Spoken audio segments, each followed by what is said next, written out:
ఇక్కడే ఒక అన్న ఉన్నాడు, చాలా సంవత్సరాల క్రితం ఆలస్యంగా మన మందిరంలో బాప్తిస్మం తీసుకున్నాడు. అమ్మోడు రక్షించబడ్డారా? అయ్యో రక్షించబడకపోవటం ఏంటన్నా? రక్షించబడ్డారు. మీ పెద్దాన్ని రక్షించబడ్డా? అయ్యో రక్షించబడకపోవటం ఏంటి? పలానా చోట పలానా చర్చికి, పెంతుకోసి చర్చికి వెళ్తారు, మంచి సంఘం, ఆ సంఘంలో మా వదిన మా పెద్దన్న సంఘ పెద్దలు అన్నారు. మరి రెండో అన్న రక్షించబడ్డాడు? అయ్యో రెండో అన్న రక్షించబడకపోవటం ఏంటి? రెండో అన్న రక్షించబడ్డాడు, రెండో వదిన రక్షించబడింది. మరి ఇంత భక్తి కలిగిన కుటుంబంలో నువ్వు పుట్టి 27 సంవత్సరాల తర్వాత బాప్తిస్మం తీసుకున్నావేంటయ్యా అన్న. ఆయన నవ్వుతూ అంటాడు, నేను మారకపోవటానికి మా పెద్దన్న చిన్నన్న మా పెద్దొదిన చిన్నొదినే కారణం అన్నా అన్నాడు. మా అన్నోళ్ళు పలానా చర్చికి వెళ్తారా?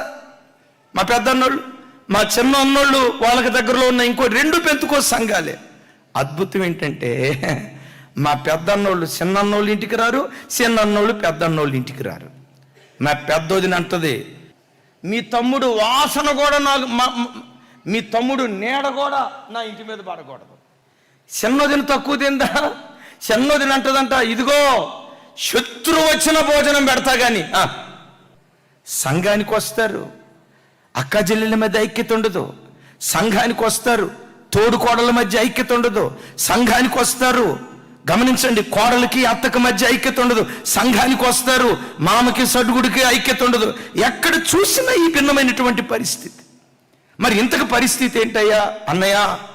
మా ఇద్దరన్నల పరిస్థితి ఏంటంటే, మా ఇద్దరుదినల పరిస్థితి ఏంటంటే, రిటైర్డ్ అయిపోయి వృద్ధాప్యంలో ఉన్న మా అమ్మని పిలిచి కానీ మా నాన్నని పిలిచి కానీ పెద్దన్న ముద్దన్నం పెట్టడన్నా, చిన్నన్న ముద్దన్నం పెట్టడన్నా, పెద్దదినే పెట్టదన్నా, చిన్నదినే పెట్టదన్నా, మరలా వాళ్ళు వెళ్ళే చర్చిలో వాళ్ళు సంఘ పెద్దలన్నా.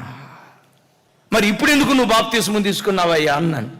అంటాడు, నేను ఇన్ని సంవత్సరాలు వాళ్ళని చూసి ఈ దేవుని నమ్ముకున్న వాళ్ళంతా ఇంతే, ఆదివారం చర్చికి వెళ్తారు, తెల్ల బట్టలు వేసుకుంటారు, బయటకు వచ్చిన తర్వాత గొడవలే, కొట్లాట్లే, తిట్ల, ఇదంతా ఒక వేషంలాగా నాకు కనపడుతుందన్నా, అందుకని నేను ఇంతకాలం బాప్తిస్మం తీసుకోలేదు అన్నాడు. మరి ఇప్పుడు ఎందుకు తీసుకున్నావయ్యా అన్న.